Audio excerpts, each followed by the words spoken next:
Hari itu, ruang sastra terasa begitu asing bagiku.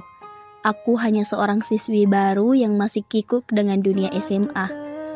Buku di tanganku gemetar halus, mungkin karena rasa gugup yang tak bisa kusembunyikan. Namun, semua berubah ketika aku melihatnya. Seorang kakak kelas dengan senyum teduh dan tatapan penuh wibawa. Ia memimpin organisasi sastra dengan suara yang mantap. Dan entah mengapa, ada getaran halus yang menyentuh hatiku. Setiap kata-katanya seperti menyalakan lampu kecil di dalam ruang gelap. Aku hanya diam, mendengar, memperhatikan. Dan tanpa kusadari, di sanalah benih perasaan itu tumbuh. Perasaan yang tak pernah kuucapkan, hanya kusimpan rapi sebagai rahasia antara aku dan Tuhanku.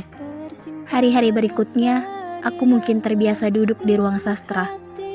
Meski pemalu dan pendiam, entah mengapa ia selalu menyapaku, selalu menggoda dengan gurauan sederhana. Kamu kok diam terus? Nanti bukunya marah kalau nggak dibaca, katanya sambil tertawa. Aku hanya tersenyum kikuk, menunduk, menahan pipi yang merona. Ada satu sore yang takkan pernah kulupa. Sore itu hujan turun deras ketika latihan selesai. Semua teman sudah pulang, tapi aku terjebak, tak membawa payung. Ia datang dengan motornya sambil berkata, "Yuk bareng saja daripada kamu nunggu sampai malam." Aku ragu, tapi akhirnya naik juga. Kami berboncengan menembus hujan sore. Seragamku basah, jilbabku meneteskan air. Tapi di balik derasnya hujan, hatiku justru hangat. Itulah pertama kalinya aku merasa kebersamaan singkat bisa jadi kenangan panjang. Dan kenangan itu kusimpan erat, menjadi cerita manis yang kerap kuingat saat rindu datang ketika ia jauh di kemudian hari. Waktu berjalan cepat, hari kelulusan tiba. Di gerbang sekolah, aku melihat punggungnya menjauh. Ia melangkah ringan, meninggalkan seragam putih abu-abu dan bersiap menyongsong masa depan di Bandung. Aku berdiri di balik kerumunan, menatapnya dari jauh. Senyumku terpaksa kutahan, sementara di baliknya air mata menetes perlahan. Aku ingin berkata banyak hal, aku ingin menahan langkahnya, tapi aku hanya bisa berdoa dalam hati. Ya Allah, jika dia baik untukku, jagalah ia dalam setiap langkahnya. Jika ia bukan untukku, kuatkan aku untuk merelakan dengan indah. Sejak saat itu, jarak menjadi ujian. Aku di Makassar, ia di Bandung. Namun, doa tetap menjadi jembatan yang tak pernah putus. Aku selalu menulis di buku harian, di catatan kecil, bahkan di sosial media. Tulisan-tulisan itu bukan sekadar kata, tapi pesan-pesan rindu yang kutitipkan diam-diam.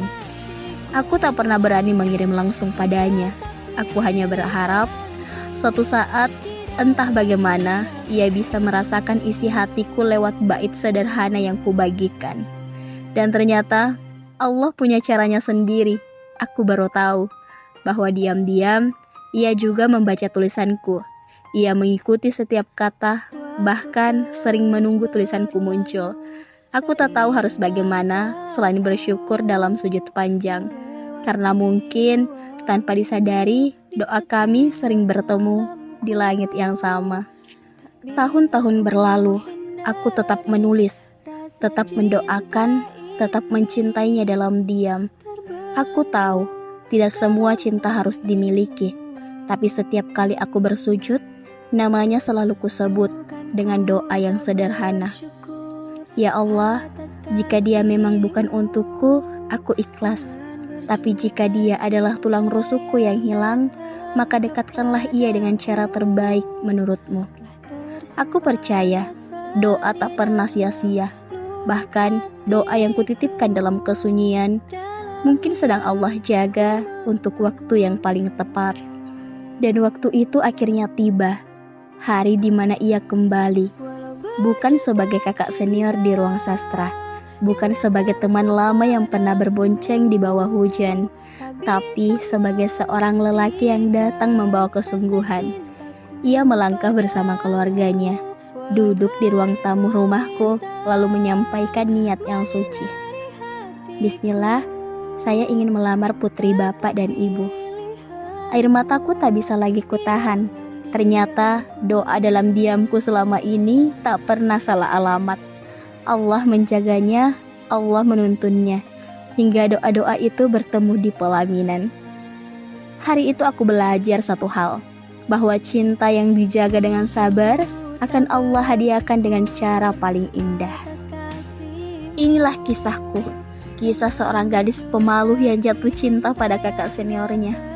Bukan cinta yang diumbar, bukan pula cinta yang tergesa, hanya cinta dalam diam yang akhirnya Allah halalkan dengan keindahan.